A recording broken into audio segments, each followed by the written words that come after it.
Good afternoon, everyone, and welcome to the live broadcast for today. My name is Natalie Ledwell, and it is my honour, my privilege, and my absolute pleasure to be able to do these live broadcasts for you.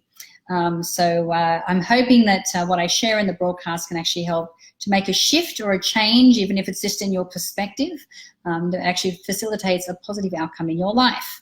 So, if you are here on the broadcast, I would love for you to say hi, let me know where you're from, so I can give you a little cheerio. Today, I'm going to be talking about a new TV show that I was involved in a TV project. And then I'm actually going to be asking you for some help. So I'm going to get to that a little bit later in the broadcast. But this new show is called Awakening Giants. And I was very fortunate to be involved in this TV project, in this TV series. The series that I'm in was filmed in Liberia, Africa last year. So I'm going to share with you some of the lessons that I learned on that journey, and then about the exciting opportunity that I have for you to help us to be able to create an audience and get to a point where we can get some positive TV out into the network, so out into the waves. We'll be telling you all about that a little bit later on. So let me say a few hellos before I do that. So Losi Melendez, hi, how are you? I've got Anka Helbers here, hi Anka. And Leslie Carano, good to see you, Leslie. Losi's from New York City, nice, I love New York City. Although I'm assuming it's getting a little hot there right now, so. Awesome. Maria Hernandez. Hi, Maria. Good to see you here, darling. Michelle Carrington from Maui. Very nice. Aloha. How are you? Good to see you, Susan Ralph. Nice to see you coming in from Australia. Always great to see you here. So today we're going to be talking about some of the life lessons I learned from being thrown into environment in Africa. So for those of you who may not be familiar with Liberia, Liberia is in West Africa. It's actually next to Ghana, so it's sort of on that west coast. It is a country that is post-war. So they were in war, I think they finished maybe about 5 years ago. And they actually had a couple of civil wars like back to back, basically. So the country has been ravaged, that is for sure. It's an interesting situation where 45% of the population in Liberia is under the age of 14. So a lot of the adults either perished in the war or were in refugee camps and maybe moved to other countries. So they have a massive part of their population is young, which in a way is great because when I share with you what we were doing with the children's program there, we actually have the opportunity to change a country, which is awesome.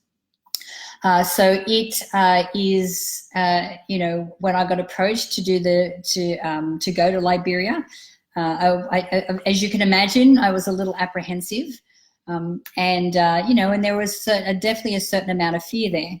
Now I know that often I will talk about how we need to face our fears and to move through it. When I was sitting down and contemplating about, okay, well, should I go? Should I not? And feeling this fear, and this is my process that I want to share with you about how I do that. So I think it was proper for me to be feeling fear. I think it was appropriate for me to be feeling some kind of fear and apprehension. So when I sat in that, my question, and this is what I recommend if you're sitting in a place of fear and you're not sure whether you want to move forward, is to go, is this fear real? So for me to figure out, is this fear real or not, I needed to do some more investigation. And of course, I talked to Sprite Loriano, who's my girlfriend, who's heading up this project. And she was able to assure me a whole of the different things that I was concerned about, obviously about our security, about our health, and one of my biggest fears was that I didn't want to go to Liberia and be one of these white transformational leaders from the Western world coming in and telling people what to do and it not actually landing. Like they're just looking at me and going, who's this chick and what is she talking about? I really wanted to make sure that when I was teaching and then when I was working there, that I could really empathize and I could really teach in a way that they would be able to hear the message. Facing my fear was huge, but then going, is it real? and then being able to get all my questions answered and then be able to make an educated choice from there. And, you know, so being able to do that is super important. So, you know, if you are in a place of fear, make sure that you get all the information that you need so you can make a great decision moving forward. The other thing is that, so, you know, we go to Liberia, and once we got there, you know, we're in a group. I'll tell you the premise of the show and the environment that we're in. So Awakening Giant, so an Awakening Giant is a leader of some kind who is stepping into a bigger, better version of themselves. So when we're putting in an environment like Africa, like Liberia, there's nothing like being in that environment to really stretch you, to make you see yourself from a different perspective, to be empathetic to the situation, the people around you. Like, this is a completely different culture and completely different people. And as much research as I did before I got there, you know, it's still, I made sure that I went with an open heart and open ears and an open mind, so that I could be that, you know, that giant, that awakening giant that could really help them to make a change, even if it was something small. So making sure that I, you know, really prepared before I went. I'm in a group of people, only one or two of them I know, the rest of them are people that I don't know, and all of us are in this environment. So the premise of the show is like transformational leaders or awakening giants going through our own transformation. So the next thing I want to share with you about transforming, about growing, about expanding, about stepping into the biggest version of yourself is that it's not always pretty, and it's not always convenient, and it's not always easy, but it's always worth it. It is always worth it. And so when you're going through a stage of transformation, and this was a promise and a commitment that I made to myself before I went, and my commitment was that I wanted to play full out. I wanted to be in boots and all. I wanted to immerse myself in this situation and really take the opportunity as it showed up to be able to grow and expand rather than contract and to be in my own little world. I really wanted to be able to learn from all of these experiences, and anything that confronted me or that was scary to me, I wanted to make sure that I faced it and that I stepped and leaned into it. And that I actually really, and there was a number of people in this group that, you know, have a lot of experience, have a lot of life experience that I was able to lean on and go, okay, well, where are we going here? What are we doing next? Like, you know, I need support in this area. And we were able to do that for each other. So, you know, when you're, you know, going through this transformation, don't expect it to be all roses. Don't expect it to be all clean and neat and nice, because sometimes it can get a little bit hard and really, really messy. But as long as you have that commitment to play full out and to move forward, then you're going to step into a much bigger version of your life. Okay, so that's what I recommend. The other little thing that happened while we were there as well is a really good friend of mine, Guillermo Paz. Now, Guillermo is a member of the Transformational Leader Council with me. He lives in Puerto Rico. He is actually a businessman, but he does a lot of healing as well.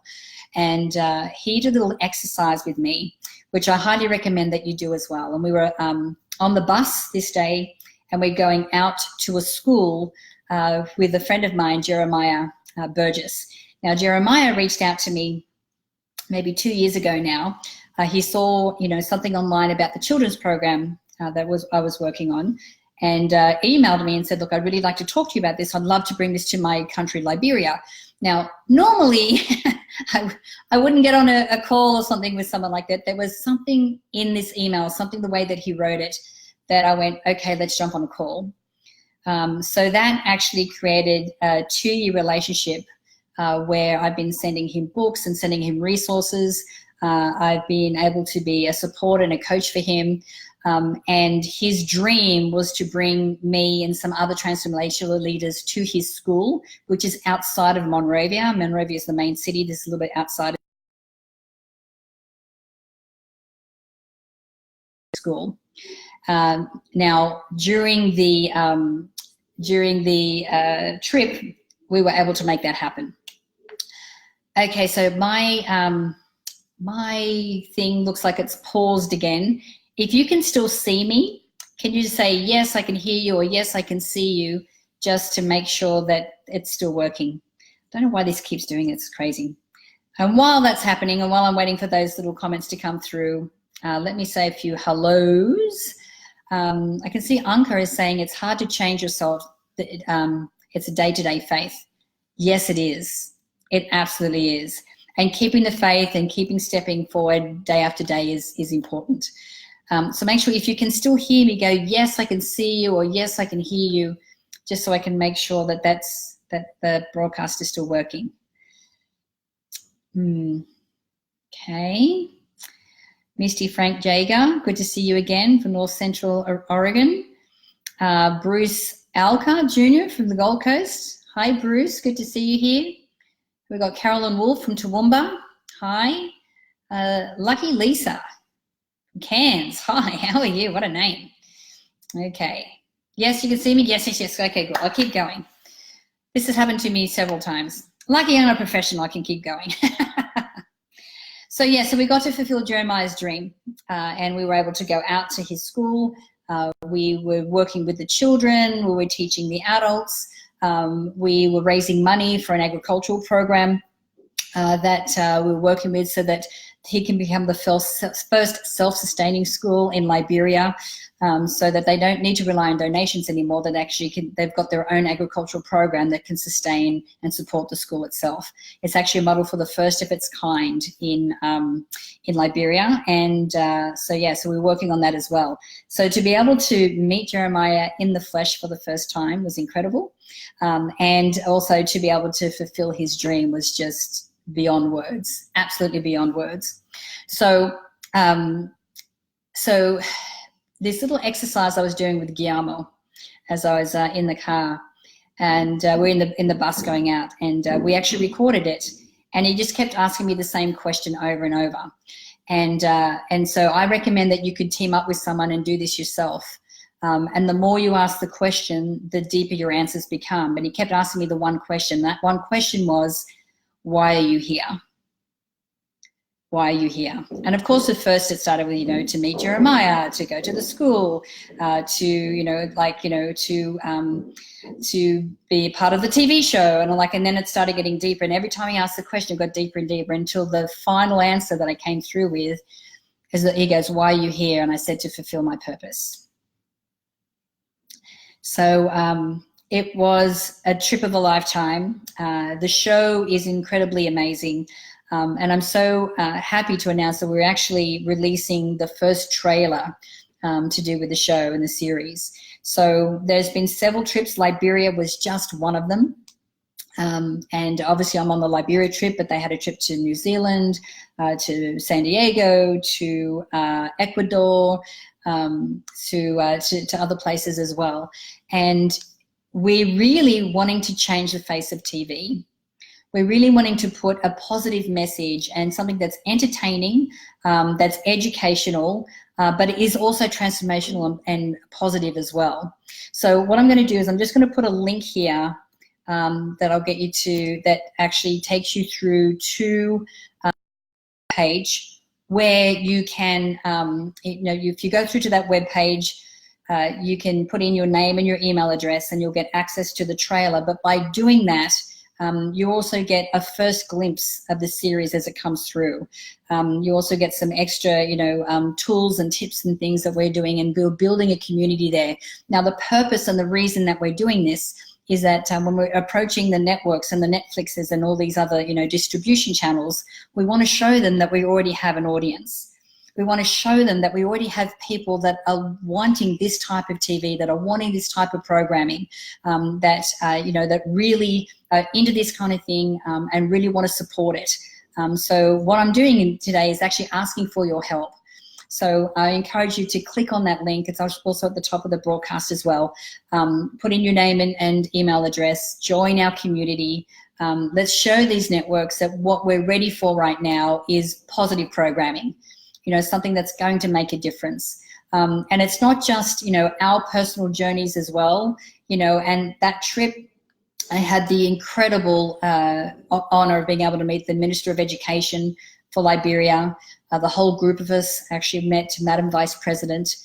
We did a full, like a day where we all got up and spoke on stage. Madam Vice President showed up. She also got up and spoke, and she could have been one of us, a transformational leader. And there's so much hope that we see coming through from this particular project.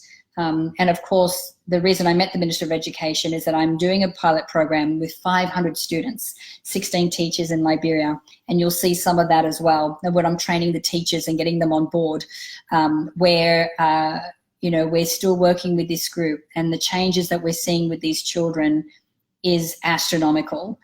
The way that they're able to now regulate their emotions, how they understand the power of their words, how they're really building their self-esteem, and where there is nowhere else in their life where they're getting positivity or feeling good about themselves. When they come to school now, they understand that they're important. They understand that they matter. Their teachers are able to tell them that I believe in you, and they're writing out their affirmations, and they're writing their gratefuls, and they're really shifting the way that they see things. So, for us to be able to have the opportunity to change a country when this main generation is the biggest part of their population, for us to be able to help them to change the way that they think and to break the cycle from what's before, we really have the opportunity to make a massive difference. It's beyond words what's happening there, and I'm so grateful that I have this opportunity. So please, I encourage you, click on that link, go through, put in your details, get access to the trailer. I do have a little cameo in the trailer, but it gives you an idea of what the show's going to be about. And let's really, show, these networks that this is the time. This is the time that we want to, we want to be uplifted. We want to see what's going right with the world. We want to grow, we want to expand, but we also want to be entertained. And I know that Awakening Giants TV is one of those programs that actually can make a difference and shift the perspective, of a whole generation of us. Let me say a few more hellos and goodbyes and so forth. Richard Barrier. Hello, Richard Barrier. Haven't seen you for a while. Great to see you here, my friend. Jennifer Miller McKenzie. Definitely watch it. Yes, please do. I encourage you to do that. Congratulations for your wonderful work. Thank you. Like I said, I really feel like I'm getting to fulfill my purpose. And I know that, by working with children and being able to help them to really build their self-esteem and to really believe in themselves and to regulate their emotions is a really good way to do that. Rexford Davo. Hi, Rexford. Good to see you here, my friend. Carla Matson from Phoenix, Arizona. Hi, Carla. Who else we got? Eve Kipplewide. Hi, Eve. Good to see you. Lucky Lisa. Good to see you here as well. Gracie Goldman saying, are the dots supposed to be there at the end of the link? I'm not sure to be able to find the website even without the dots. Oh, okay. Is there dots? Let me try that again. Let me just log it there again. Oh, there's no dots on this. So let's see if that works. Maybe. And I also put the link at the top of the broadcast as well. Oh, maybe that. Let me do that again. Maybe that works. It has to have a little sorted. Okay, great. Thank you. Wonderful, wonderful. All right, guys. Well, thank you so much for joining me today. And I'm so happy to be sharing this with you and sharing this with our community. I will be back again tomorrow at the 2:30 p.m. time slot. So I'm going to be a little half an hour later than my usual broadcast time. I'm here in San Diego with the team. The sun is finally out. Yay! So we'll be having a little get-together at lunch because we don't get to see each other that often. So we'll be broadcasting to you after that. So again, everyone, thank you for joining. See you again tomorrow at 2:30 p.m. Mwah! Have a fantastic rest of your day, and I'll chat to you tomorrow. Okay, bye.